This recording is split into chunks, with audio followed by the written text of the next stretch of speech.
Hello guys, magandang hapon. Ito po yung ating nahuling isda ngayong araw na to. Magandang hapon. Konti lang guys, pero kahit pa paano makakawalan na rin. Ayan guys, ano sa palagay niya.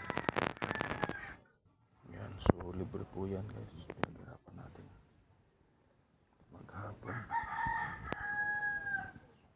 Ayan, masakit lang ang ulo ko guys. Kaya pinahinga ko muna. So at least okay na to mga guys.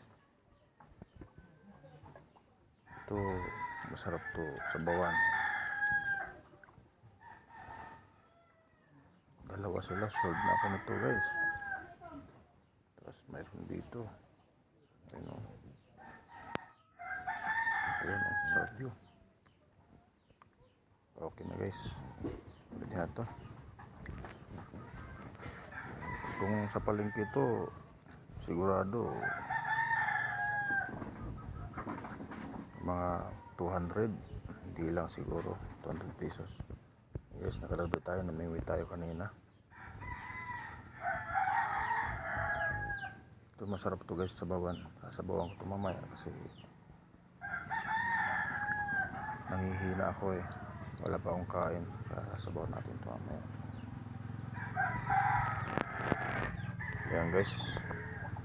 So yan muna ang ating nakita ngayong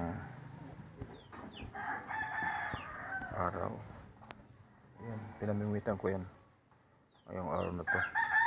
So kahit pa paano libre ulam. Ayan guys, to masarap to. Ayan. Maliliit ba? Halo-halo lang mga guys. Yun lang buhay dito sa probinsya.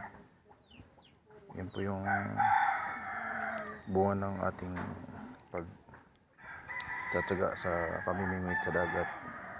Konti lang guys. Yan o. So pwede na ba? Ito guys, masarap to sa bawan. Sasabawan ko mamaya ito. Yan. Pwede na yan guys, diba? So libre na, libreng ulam kasi wala tayong pera, wala tayong pambili. Wala tayong namingwit guys. So linisan natin muna. So yun na guys, nalinisan na natin, papaksoy na natin. So lagyan natin mamaya ng lamas. So libre na guys, kahit pa paano nakakalibre na ulam. Sa pagtsatsaga lang natin guys, kakaulam tayo. So thank you for watching guys. Salamat po. Ayan, yan lang po ang ating nahuli ngayong araw.